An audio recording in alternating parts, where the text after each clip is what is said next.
Hi friends, welcome to 1C recipes and vlogs. இது வரைக்கும் நீங்க நம்ம சேனல்ல சப்ஸ்கிரைப் பண்ணல அப்படினா சப்ஸ்கிரைப் பண்ணிக்கங்க. கூடவே பெல் ஐகானையும் கிளிக் பண்ணிக்கங்க. இன்னைக்கு நம்மளோட சேனல்ல ஒரு சுவையான Saravana Bhavan hotel style veg white kurma எப்படி செய்யறதுன்னு இந்த வீடியோல நம்ம பார்த்து தெரிஞ்சுக்க போறோம். இந்த white kurma chapathi, idyaappam, aapam எல்லாத்துக்கும் தொட்டு சாப்பிடுறதுக்கு ரொம்பவே சூப்பரா இருக்கும். பூரிக்கும் சைடு டிஷ் வச்சு சாப்பிடுறதுக்கு ரொம்பவே நல்லா இருக்கும். இந்த குருமா செய்ய ஸ்டார்ட் பண்ணிடலாம். ஒரு ஃப்ரை பேன் எடுத்துக்கங்க. அது நல்லா சூடான பின்னாடி அதில் ஒரு 2 டீஸ்பூன் அளவு தேங்காய் எண்ணெய் ஆட் பண்ணியிருக்கேன். நீங்கள் வந்து நல்லெண்ணெய், கடலெண்ணெய் அல்லது சன்ஃப்ளவர் ஆயில் யூஸ் பண்ணி கூட இந்த குருமா பண்ணலாம். எண்ணெய் நல்லா சூடான பின்னாடி ஒரு 1/4 டீஸ்பூன் அளவு சோம்பு சேர்த்துட்டோம்.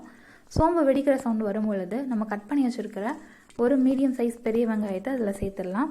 இந்த மாதிரி ஸ்லைஸ்டாக கட் பண்ணி போடுங்க. பொரியல்னா தான் ரொம்ப குட்டி குட்டியாக கட் பண்ணணும். கிரேவிக்கு இந்த மாதிரி ஸ்லைஸ்டாக கட் பண்ணி போட்டால் தான் நல்லாயிருக்கும். இப்போ அந்த வெங்காயத்தை ஒரு 2 நிமிஷம் அந்த எண்ணெயில் வதக்கி விடுங்க. 2 நிமிஷம் கழித்து நம்ம அரைச்சி வச்சுருக்கிற இஞ்சி பூண்டு பேஸ்ட் அதில் சேர்த்துக்கலாம். 1 டீஸ்பூன் அளவு இஞ்சி பூண்டு பேஸ்ட் ஆட் பண்ணிக்கோங்க.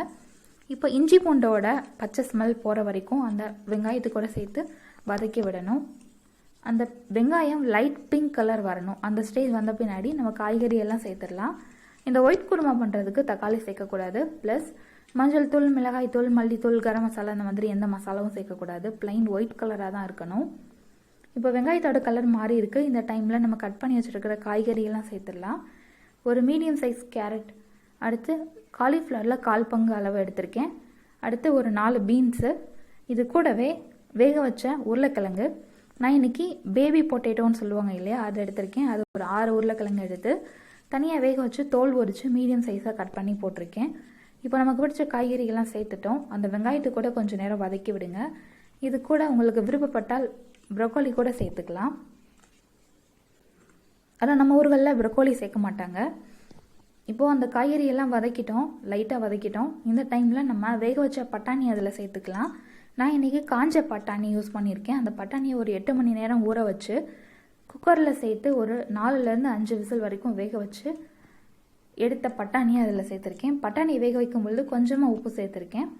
இப்போ அந்த வேக வச்ச பட்டாணி அது கூடவே அந்த வேக வச்ச தண்ணியும் சேர்த்து அந்த காய்கறியை நல்லா வேக வச்சிடலாம். இந்த டைமில் நம்ம மசாலா ரெடி பண்ணிக்கலாம். ஒரு மிக்ஸி ஜாரில் இந்த குருமாவோட காரத்துக்கு தேவையான அளவு பச்சை மிளகாய், 3 பச்சை மிளகாய் எடுத்திருக்கேன். அடுத்து ஒரு 1/4 பங்கு அளவு தேங்காய், இது கூடவே 4 முந்திரி பருப்பு. இந்த முந்திரி பருப்பு, இந்த தேங்காய் தான் இந்த குருமாக்கு திக்னஸை கொடுக்கும். அடுத்து ஒரு 1/2 டீஸ்பூன் அளவு சோம்பு, 2 ஏலக்காய், ரொம்ப சின்ன சைஸ் பட்டை, 2 கிராம்பு சேர்த்து கொஞ்சமாக தண்ணி சேர்த்து அரைச்சிட்டு வரணும். இது கூட விருப்பப்பட்டால் 2 டீஸ்பூன் அளவு பொட்டுக்கடலை கூட சேர்த்து நீங்கள் அரைச்சிக்கலாம். இப்போ பார்த்தீங்க அப்படின்னா இன்னும் நல்லா ஸ்மூத்தாக அரையில, கொஞ்சம் தான் அரைஞ்சிருக்கு. இன்னும் ஒரு 2 சுற்றி எடுத்துகிட்டு வந்தாச்சு. நம்மளோட மசாலா சூப்பராக ஃபைனாக அரைச்சிருக்கு. இப்போ நம்மளோட காய்கறி ஒரு 1/2 பாகம் வரைக்கும் வெந்திருக்கு.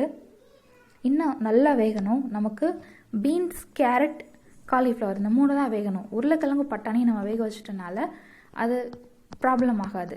வேகமாக வேக வைக்கணுங்கிற ஒரு இது வராது. அந்த மற்ற 3 காய்கறி மட்டும்தான் வேகணும் நமக்கு. இப்போ நம்ம அரைச்ச அந்த தேங்காய், முந்திரி பருப்பு, ஏலக்காய், கிராம்பு இதெல்லாம் போட்டு அரைச்சோம் இல்லையா, அந்த மசாலா சேர்த்துட்டு கூட கொஞ்சம் தண்ணியும் சேர்த்துக்கலாம். இந்த குருமா கொதிக்க கொதிக்க அதோட திக்னஸ் வந்து மாறும். இப்போ வந்து தண்ணியாக இருக்கிற மாதிரி இருக்கும். அது பாயிலாக ரொம்ப திக்காக ஆகும். அந்த கன்சிஸ்டன்சி பார்த்து நம்ம தண்ணி ஆட் பண்ணி கொதிக்க விட்டுட்டு ஃப்ளேம் ஆஃப் பண்ணணும். நமக்கு தெரியும் குருமா வந்து கொஞ்சம் திக்காக இருந்தால் தான் நல்லாயிருக்கும். அதனால் அதுக்கேற்ற மாதிரி கன்சிஸ்டன்சி பார்த்துக்கோங்க. இப்போ இந்த குருமாவுக்கு தேவையான அளவு உப்பு சேர்த்துட்டோம். உப்பு சேர்த்து நல்லா மிக்ஸ் பண்ணி நல்லா கொதிக்க விடலாம். ஒரு 1/2 பாகம் வரைக்கும் வேக வச்சுட்டோம். இன்னும் ஒரு 1/2 பாகம் வெந்துடுச்சுன்னா காய்கறி நல்லா வெந்துடும். சாப்பிட்றதுக்கு ரொம்ப நல்லாயிருக்கும். இப்போ நம்மளோட குருமா நல்லா கொதிக்குது. இந்த டைமில் கொஞ்சமாக கருவேப்பிலை சேர்த்துக்கலாம். அந்த திக்னஸ் பாருங்கள், முன்னாடிக்கு விட இப்போ நல்லா திக்காக இருக்குது. இந்த திக்னஸ் உங்களுக்கு பத்தலை அப்படின்னா இன்னும் கொஞ்சம் தண்ணி கூட சேர்த்து கொதிக்க விடலாம். உப்போட அளவு செக் பண்ணிக்கோங்க. இப்போ நம்மளோட காய்கறி எல்லாம் சூப்பராக வெந்துருச்சு. நம்மளோட குருமா சூப்பராக ரெடி ஆயிடுச்சு. இந்த டைமில் கொஞ்சமாக மல்லி இலை சேர்த்து ஃப்ளேம் ஆஃப் பண்ணிடணும். அவ்வளோதான். மல்லி இலை சேர்த்து மிக்ஸ் பண்ணிவிட்டு ஃப்ளேம் ஆஃப் பண்ணிடுங்க. நம்மளோட சுவையான வெஜ் ஒயிட் குருமா ரெடி ஆயிடுச்சு. இந்த ரெசிபி நீங்களும் ட்ரை பண்ணி பாருங்கள்.